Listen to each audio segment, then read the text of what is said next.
I want to tackle one of the most pressing questions facing photographers today. Maybe even a photographer who just got a new film camera today and needs to know, does Foma 400 suck? I shot a roll. We're going to look at the photos, and I'm going to answer this intractable question. All right, let's look at what I got.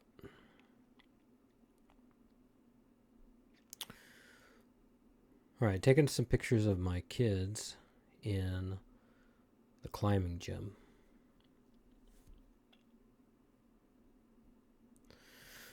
This scene was pretty dark. I underexposed the film, and then I pushed the heck out of it.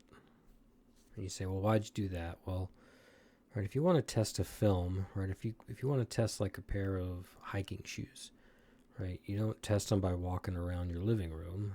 You climb a mountain, right, or you go on a 15-mile hike, right? You put something through some paces. So I wanted to see what underexposing and pushing the heck out of it would do to this film. But even with underexposing, I needed a Summilux at 1.4, the pre-spherical, which is going to give these photos some glow.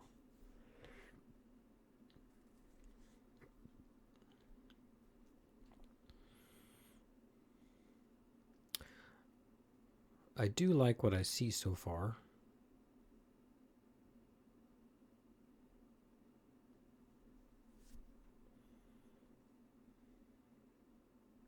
Now this interior is mixed lighting. There's sunlight. You see that skylight right there. There's also some artificial light.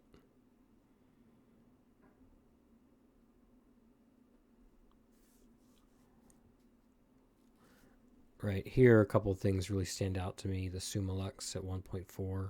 Right, check out my other son back here in the background. Right, you get that beautiful coma. The skin tones on my son, it's the combination of maybe the artificial light, but also the extra red sensitivity in Foma 400 that's kind of making the skin look sort of overly white without much tonal gradation. That's also a little bit because of the massive push here.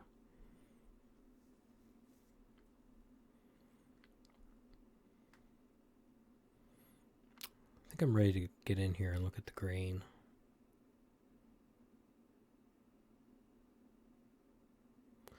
That's an A+.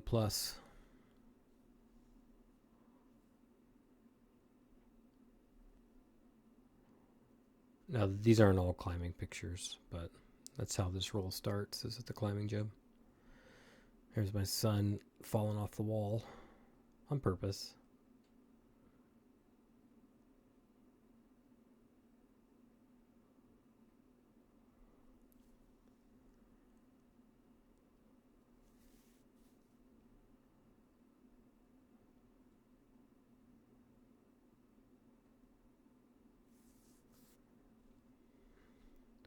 Right, I like the look of pushed film.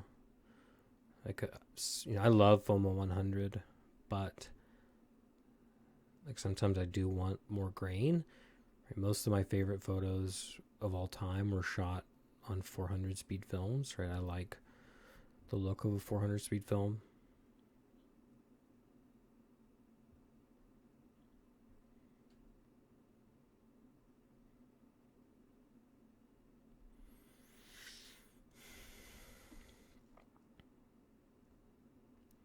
Now, here comes a little, I like this photo a lot.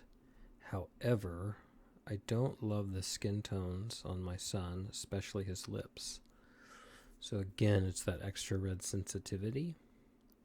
I could combat that with a light blue filter or just some editing, right? I could go in there and just edit his lips down a bit.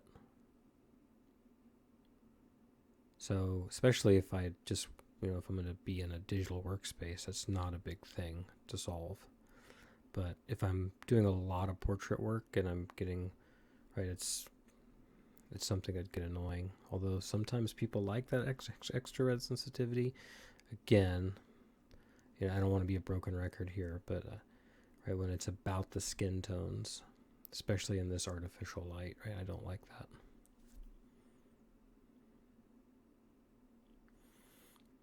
No, I like this shot.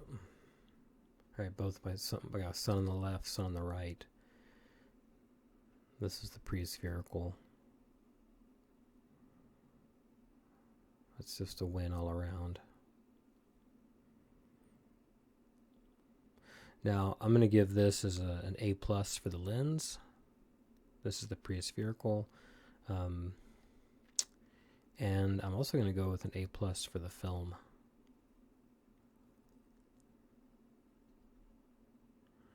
All right, coming in at 100%.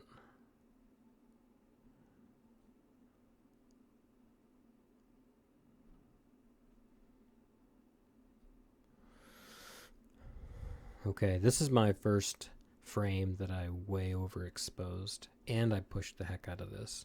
So you can see that I have fried this. I liked his pose, and I remember taking this, and I didn't know what my camera settings were, and I just took it and hoped that they were right, but I didn't want to mess with settings. I just wanted to catch the moment. So this is, but it's sort of a good example of like what happens when you overexpose and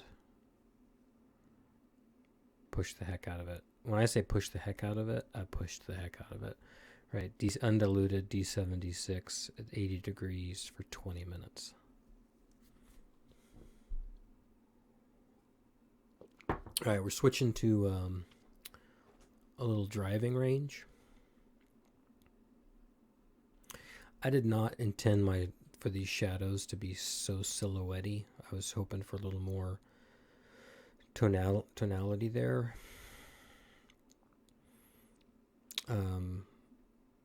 I can already tell that this film is not, it doesn't have as much speed as I was maybe thinking.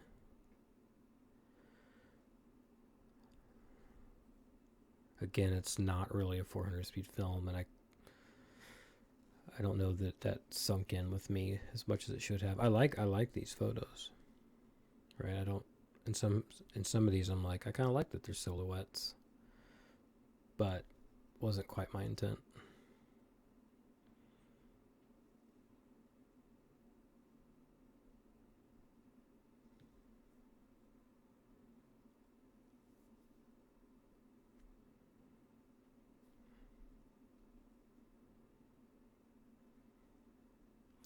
Yeah, I really like the right, the image quality.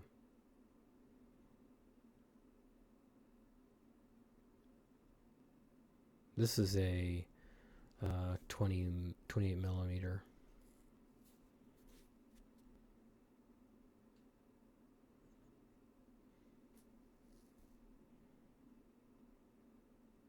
Let's come in here and look at this grain.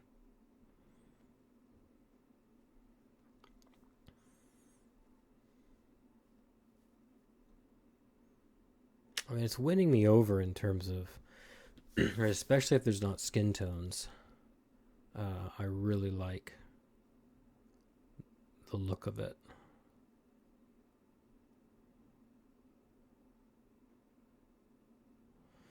And there's sort of like a little bit of,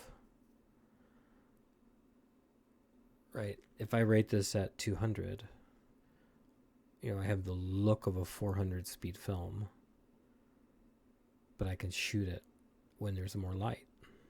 So it's kind of like, right, with HP5 and Tri-X, I almost always rate 800 or 1600. I mean, with this, I almost think I could have rated it at 200, dialed the push back a little bit, and I'd have the look of a 400 speed film.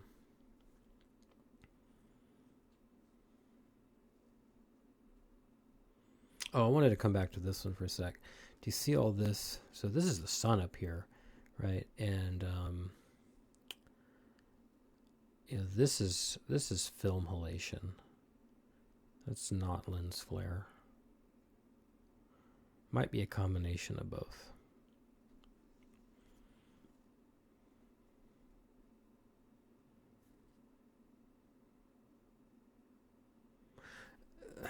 Yeah.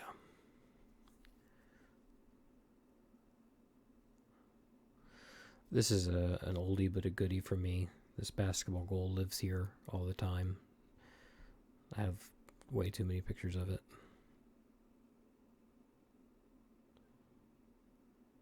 I mean, this is a good example. I like everything about this from the film perspective.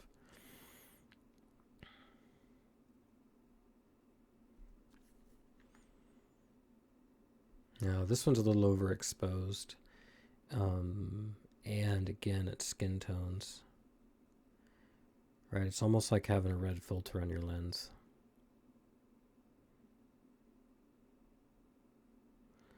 Right? I'd almost have a policy of like, if I don't have a light blue filter on this thing, I don't use it for people pictures. Or they'd have to be sort of far away.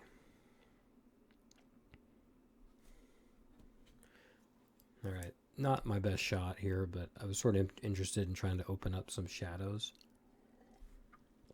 And I definitely did, which means this stuff over here got a lot of exposure and a lot of development.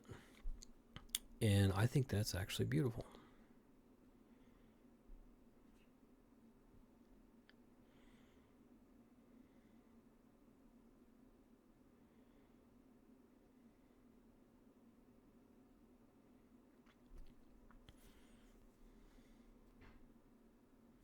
I liked this funky bush. Another one where the film is a really good pairing.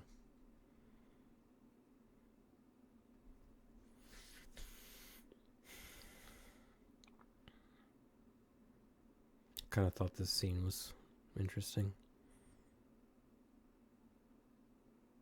Again, right. This is a 35 Summicron.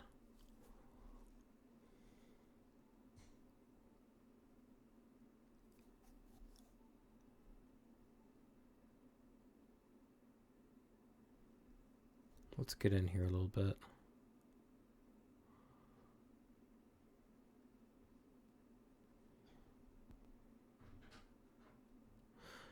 Oh, looks really good.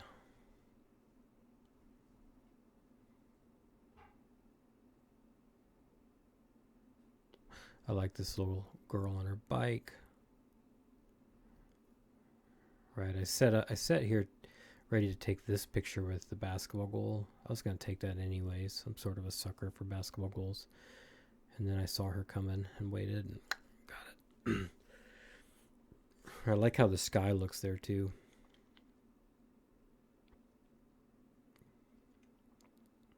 I like that shot.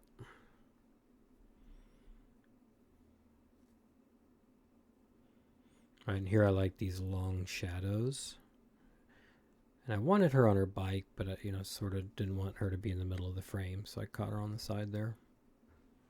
And again, looks really good.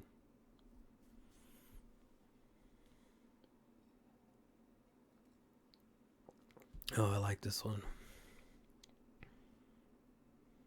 I like the net there as a frame. These two boys are brothers going for the ball.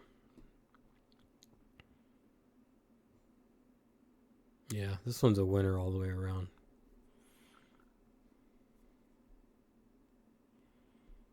Now, here's another good example of the sky getting pretty fried because it was very exposed and I pushed it.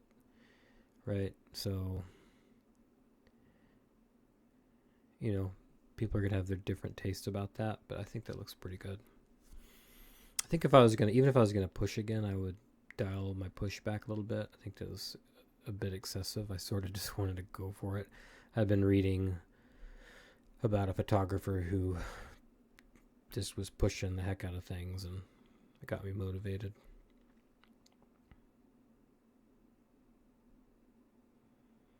I like this shot. Yeah, I like this shot. Oh, I like this shot. It's a trash can. I like this shot. Let's come in here.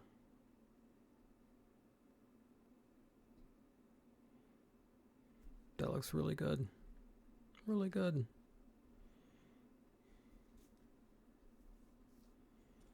Now, I like my son George. He's a little shy, but he liked hiding behind this thing. And he was trying to get me to guess which one he was behind.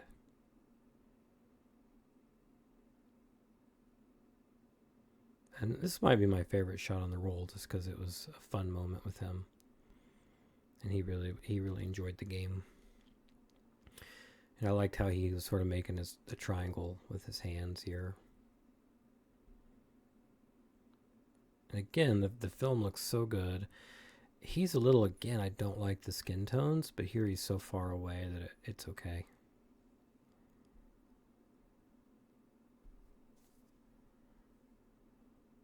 Now you see all those circlish things? Those are coins in a fountain, and the water is rippling, so it makes them all different shapes.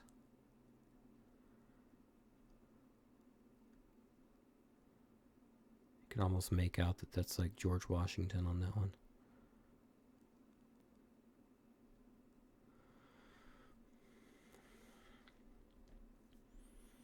Now I got to give my son all the credit for this one. He saw this composition. He said, "Dad, look at the two plants, and then if you look through it, you can see the car." I was like, "That's a good shot."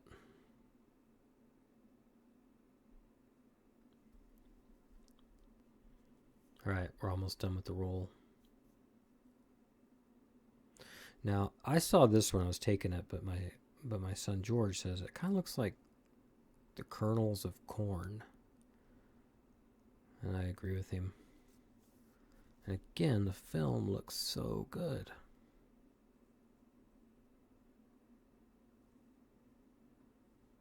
All right, last shot.